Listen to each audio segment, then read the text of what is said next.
Number 1. Texas. They told us the Great Depression was a black and white photograph tucked away in a history book. Yet here we are, watching it crawl out of the past and saunter into Texas like it never left. This is supposed to be the land of brisket, cowboys, and boundless freedom. A place where every problem is solved with a backyard grill and a cold beer. But freedom tastes different when a single pound of beef now costs over $9, nearly double what it did just 3 years ago. Imagine this. What used to be a simple Saturday cookout for 6 neighbors now devours close to $80 before you've even bought the charcoal or sauce. For an average family, the weekly grocery bill is hovering around $300, roughly $15,000 a year. That's the same price as sending your kid to a public college. And no, this isn't some social media exaggeration. It's straight from the 2025 U.S. Food Market Reports. The cruel punchline? Texas, once the proud beef capital of the nation, is now a place where people are eating steak on an installment plan. What's fueling this mess isn't some act of God. It's man-made, built one bad policy at a time. New import tariffs on Mexico and China, 2 of the biggest suppliers of cattle feed and fertilizer, sent feed prices up by 20% and fertilizer up by 15%. Shipping costs? They've exploded faster than oil prices during a Gulf crisis. Squeezed from every direction, farmers were forced to hike prices just to keep their doors open. And while working families cut back on meals and swiped deeper into debt to put food on the table, major food corporations strutted into shareholder meetings boasting about record profits. Economists have a name for this scam. Greedflation. Because it's not just about rising costs. It's about corporations knowing you have no choice but to pay. Like a rigged casino, the house always wins. And in this case, the house wears a corporate logo. The cultural shift is just as painful as the financial one. Barbecue in Texas once symbolized camaraderie and abundance. Now it's a luxury product, a test of whether your credit card survives the weekend. Texans used to say, "In God we trust." These days, it's your Visa that decides whether you're biting into ribs or slurping instant noodles. One Houston father jokes that his monthly barbecue is no longer about celebration. It's about checking if the bank hasn't frozen his account yet. It's not the pit that's smoking, he says. It's my wallet. And beneath the dark humor is a deeper question no one wants to ask. If Texas, the state that fed the nation, can no longer feed itself, what happens to everyone else? This isn't just about meat. It's about the slow erosion of something Americans once took for granted, the ability to feed our families without sacrificing everything else. If barbecue, the most democratic of meals, is turning into a luxury, how long before milk, bread, and eggs follow?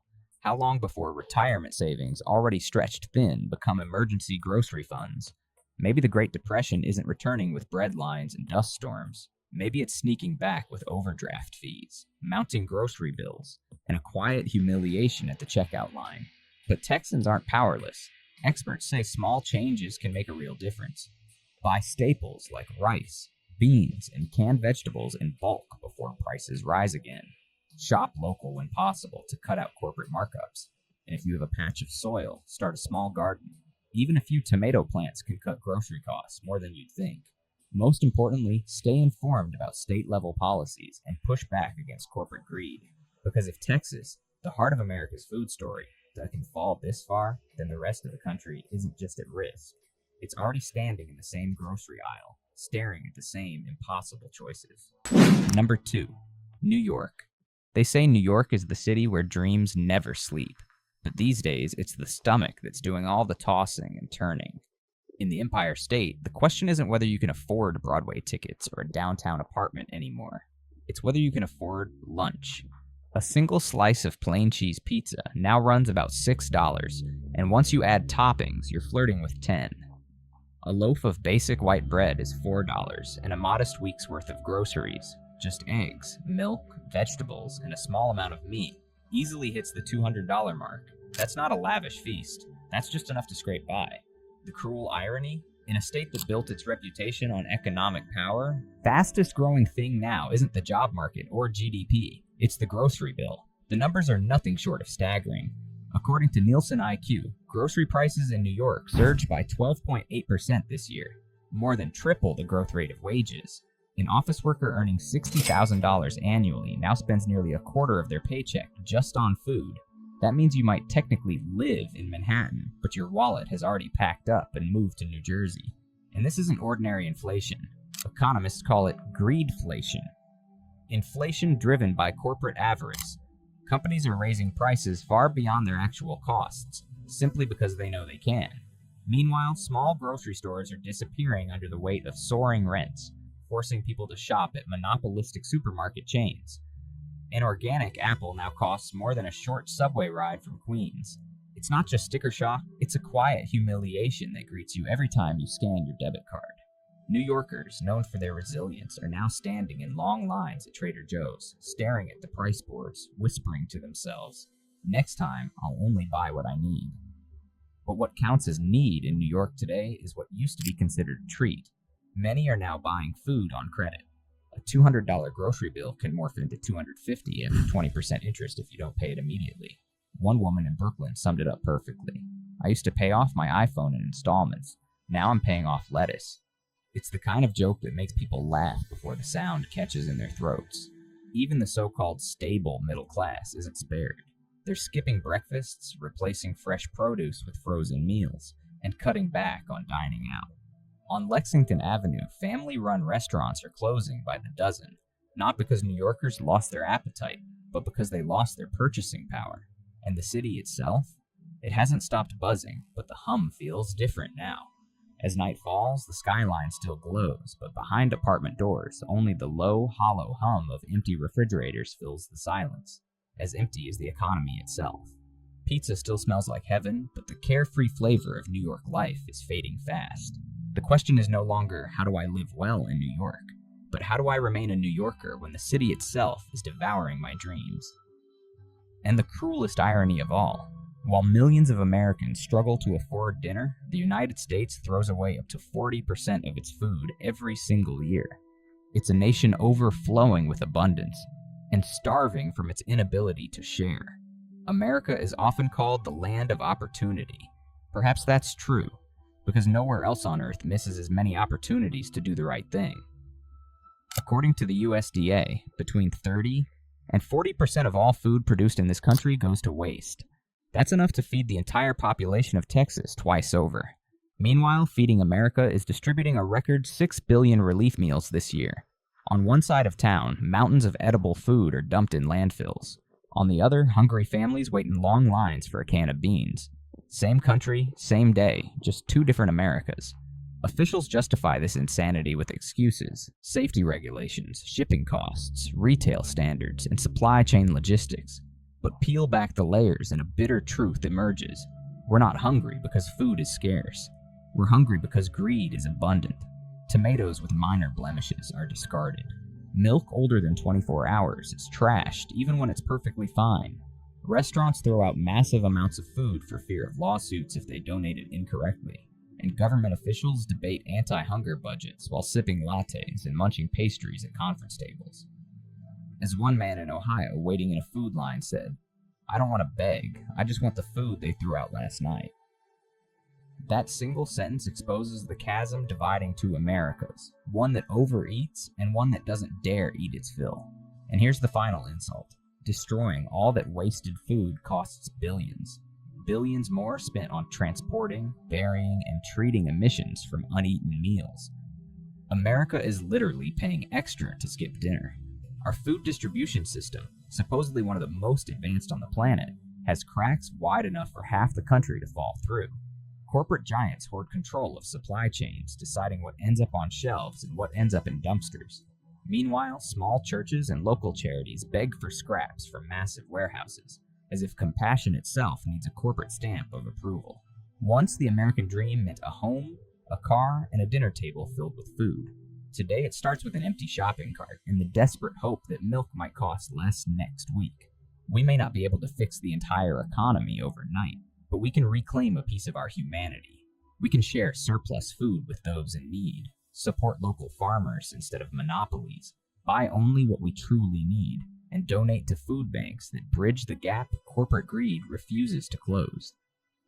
We can rethink the way we consume, because when we care about meals again, not just our own, but everyone's, we're rebuilding the real foundation of the American dream. And maybe, just maybe, We can stop being a nation that pays billions to waste dinner while millions go to bed hungry. Number 3. California. California, the land that once sold itself as sunshine bottled into a dream, is now selling milk by the ounce like it's liquid gold. From the outside, the Golden State still shimmers in its postcard glow. Palm trees swaying, Teslas humming down the 405, farmers markets bursting with color.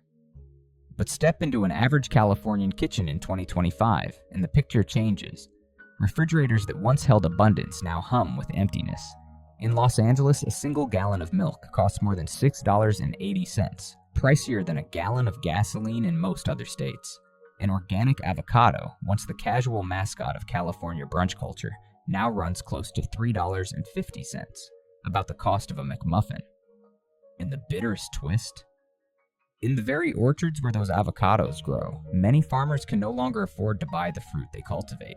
According to the Food and Agriculture Organization, global food prices in 2025 are expected to be 30% higher than before the pandemic. In California, the situation is even worse.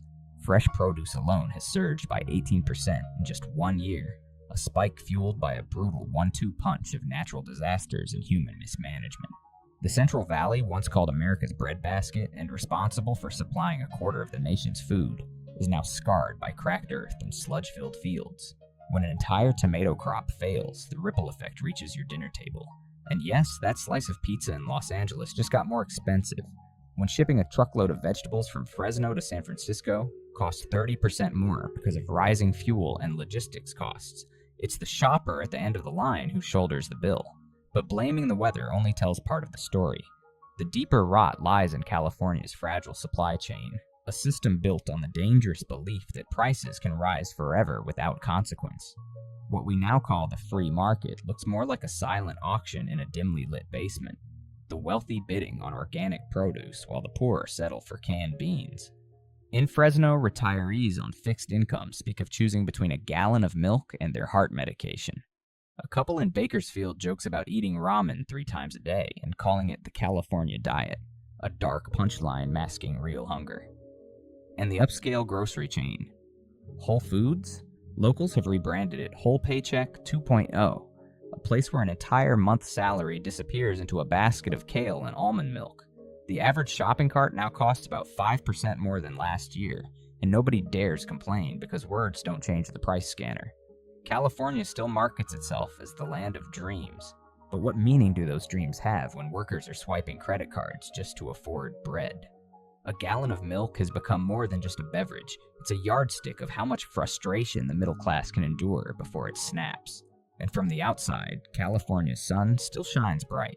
But inside countless homes, refrigerators are dark and bare, and the neon glow of supermarket aisles only highlights the bleakness. This isn't merely a price crisis. It's a collapse of the very promise that once defined the American dream. The question we must ask isn't just whether this is the natural result of a turbulent global economy, it's whether the dream itself has become too expensive to maintain. How did the most agriculturally rich state in America, the place that feeds so much of the country, become a place where so many go hungry? And if California, with its fertile soil and year-round growing season, can't keep food on the table, what hope is there for states where crops can't even grow? And yet, as bleak as the situation feels, Californians are not powerless. There are ways to fight back against this creeping crisis. Experts advise buying seasonal produce directly from local farms to cut out the costly middlemen. Joining community-supported agriculture, CSA programs, can reduce grocery bills and strengthen local food systems. Learning to preserve food, freezing, pickling, and storing staples can stretch a dollar further than you'd think. And most importantly, supporting food banks and community gardens ensures that the abundance California still produces is shared more fairly. The Golden State was built on the promise of abundance, of oranges so sweet they became an American icon, and fields so fertile they could feed the nation. That promise isn't gone, it's just buried under greed, neglect, and broken systems. And if Californians can find the will to dig it back up, to reclaim the simple act of putting food on the table, then maybe the sunshine that built this state can once again warm more than just the pavement. Maybe it can light up those empty refrigerators too. Number 4. Ohio.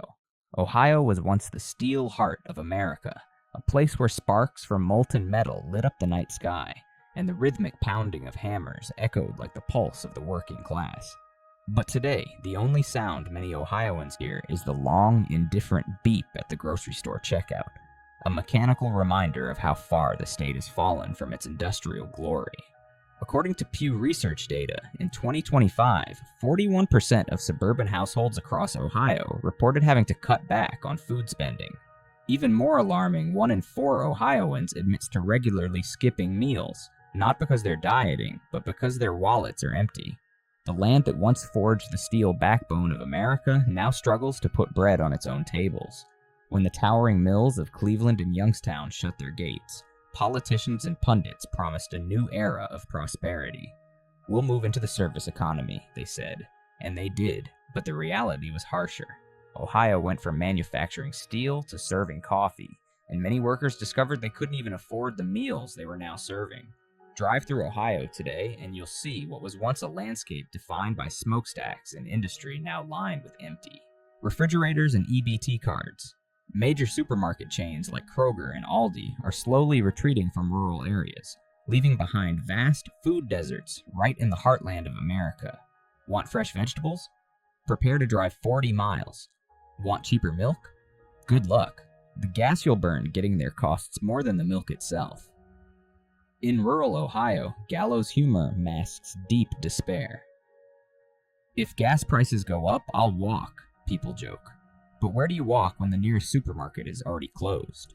For thousands, mobile food banks have become the new grocery store. Trucks park in abandoned Walmart parking lots, handing out milk, canned goods, and bread to long lines of families. One middle-aged woman summed up the heartbreak perfectly.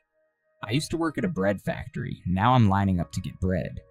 It's the kind of sentence that hangs in the air, leaving you unsure whether to laugh bitterly or stay silent. This isn't just about hunger, it's about the deep humiliation of being left behind. Worker wages in Ohio are growing 3 times slower than inflation. In 2025 alone, grocery prices shot up by 12.8%, while average wages crawled by less than 4%.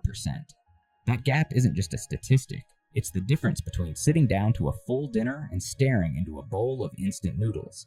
It's the difference between dignity and despair. Once upon a time, people in Ohio believed hard work was the key to a better life. Now the only keys they see are the ones to their cars, because every week they're driving farther and farther just to find food they can afford. Ask them what they believe in now, and the answers are chilling. I don't believe in promises anymore, one man in Akron said while standing in a food distribution line.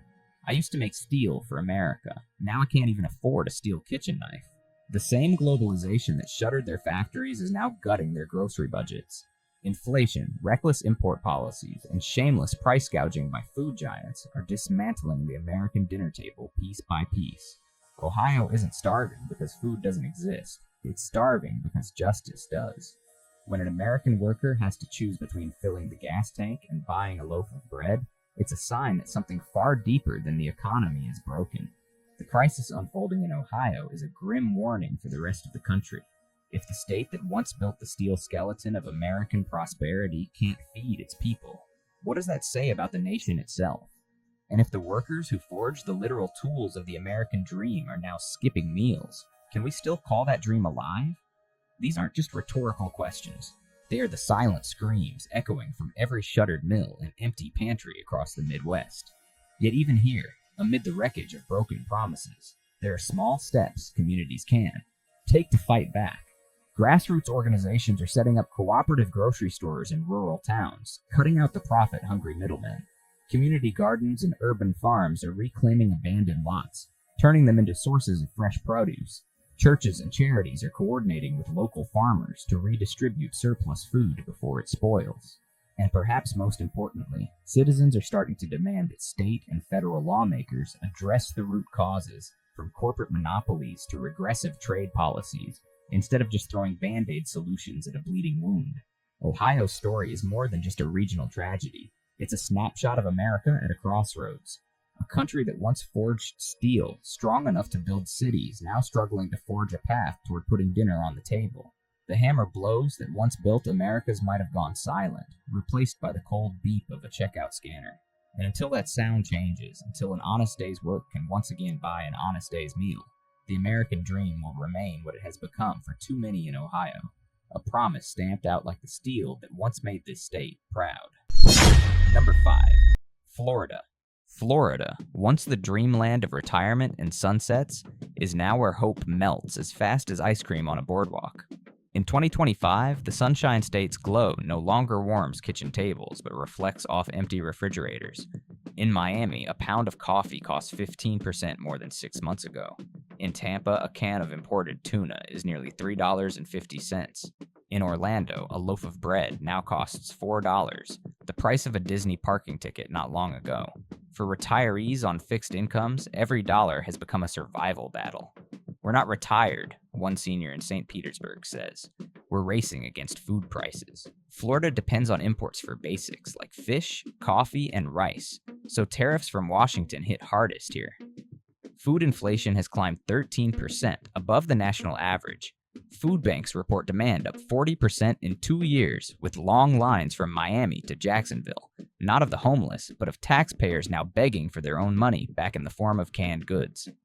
I used to dream of dying here peacefully, said an elderly man in Clearwater.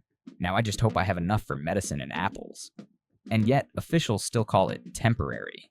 But 2 years of temporary hunger has stripped the American dream of its promise. The waves, sunshine, and beach music remain, but the real storm is inside the fridge. Solutions exist. Support local farmers, grow food in community gardens, and push for policies that protect essentials from tariffs. Florida may still look like paradise, but paradise means little if those who built it can't afford to eat in it. Number 6. Illinois. Illinois, once the proud heart of America's farmland, is now watching. That heart skipped meals. In Chicago, the price of a dozen eggs has soared to over $5, while a gallon of milk approaches $7. A simple grocery trip that once cost $50 now empties wallets at nearly $80.